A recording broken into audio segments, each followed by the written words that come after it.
and welcome to another edition of Probier TV. And with me is this man. It's Greg Koch himself, and I'm meeting him in here at Beer Loves in Vienna. Welcome to Vienna, Greg. Thank you. It's great to be here. What brought you here?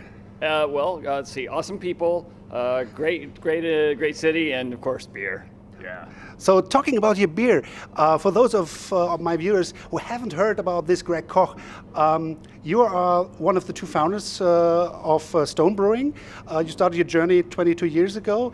But how did you come to beer brewing? Have you started as a home brewer, or did you take some studies in that?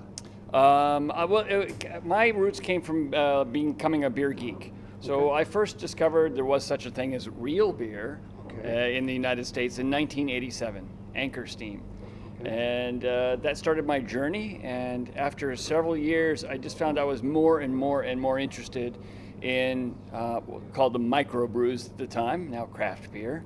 But I became fascinated. I love the culture and the character, and of course the amazing beer itself.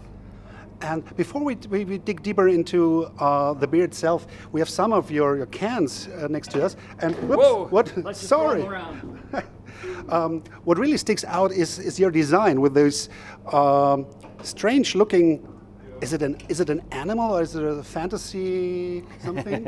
What is it? This is, of course, our gargoyle. Okay. And a gargoyle is a protector. Okay. And when we started back in 1996, I knew that we were going to be making beers that were very different from the normal beers of the day. And I wanted strong imagery to help people understand they should expect something different. Also, a gargoyle as a protector, it helped us ward off cheap ingredients, pasteurization, chemical preservatives, the modern day evil spirits of beer. Okay. So this is, let's say, some kind of statement to qualities, the Guardian. Very much a statement to quality and to the character, knowing that, again, we are going to be doing something different, and I hope special. And you also have special names to your beers. Everybody who has had a Stone beer probably knows the Arrogant Bastard. And I heard that you started putting the Arrogant Bastard to its own line of beers. Right. Can you tell me something about that? Sure. So Arrogant Bastard is to Stone Brewing like Jekyll is to Hyde. It's the same physical, entity, but it's really a completely different personality. So we're allowing Arrogant Bastard to go and just be itself and speak the way that it likes to speak. Because at Stone, we're very much about craft beer camaraderie. Come on in, let's invite you, let's pour you some beers, let's show you around. We have more guest beers on tap at our breweries and restaurants than we do of our own beer. So we're very, very inclusive, and I think not arrogant bastards at all. But the beer, it's definitely Arrogant Bastard Ale, and it's going to not change for anybody. A second reason that you are here right now is that you started coming to Europe with your breweries. Yeah. I think it was announced 2014, and you started operation in 2016. What was the main reason to come over to Europe? Was it only the cost of shipping, or was it again quality? Definitely the qualitative side, because the beers that we're most famous for, Stone IPA, Arrogant Bastard Ale, Stone Ruination IPA, our double IPA, are best when they're fresh. And if it's going to come all the way from San Diego, of course it's going to take a higher carbon footprint, it's going to take some time, and it's going to become more expensive. So you're going to end up with a situation where it would be a sometimes beer. But now people can enjoy beer like ours that they know so well, these big, bold, hoppy flavors, fresh and at a more reasonable price because it's produced here in Europe. But when you think about the European, not only the German, but also the European consumer, is there any difference to the US beer geek, or are they pretty much sharing the same spirit? Is it just the good quality, non-industrial beer? You know what, it's a secret I have to tell you about German and Austrian, not just beer geeks, but people. They're just like us. Yeah. They're people too. And what I mean by that is there's always people out there who have a high level of enthusiasm for something like our beautiful profession. And, we're the same. This is a common language. So, people are people. They're awesome, they're strange, they're beautiful, they're weird. And I think I just described myself except for the beautiful part.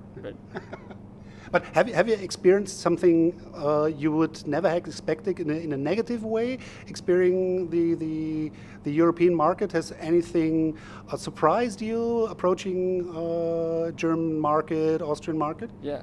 Well, I have to admit that it would be great if the German market, the Austrian market, and some other markets were a little more curious about beer. Okay. You know, someone like me who loves to talk about beer, and if I'm going to talk to an average, say, a German person, they're not that interested in talking about beer, which is strange to me. Okay. But I'm a born German, so we carry a huge brewing heritage. So we should be willing to talk beer. I think that a lot of there should be an enormous amount of German pride about German beer based on knowledge. But if you ask an average German, hey, what country? Can you tell me what country the style Goza comes from? Yeah. They wouldn't be able to tell me. And now I can probably tell you, true, yeah. a lot of American craft beer lovers would tell you, oh, that comes from Leipzig. Really?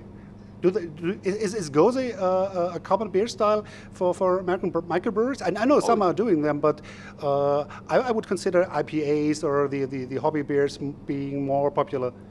They are more popular, yes. IPA is the most popular craft beer style, and it's the style that we're best known for. There's no question about it. It's the style that we helped make popular. Yeah. But you can find Gozas and Berliner Weisses and, all kinds of sort of old world, true traditional German styles being brewed all over the United States with a high level of respect and integrity and knowledge about it. And,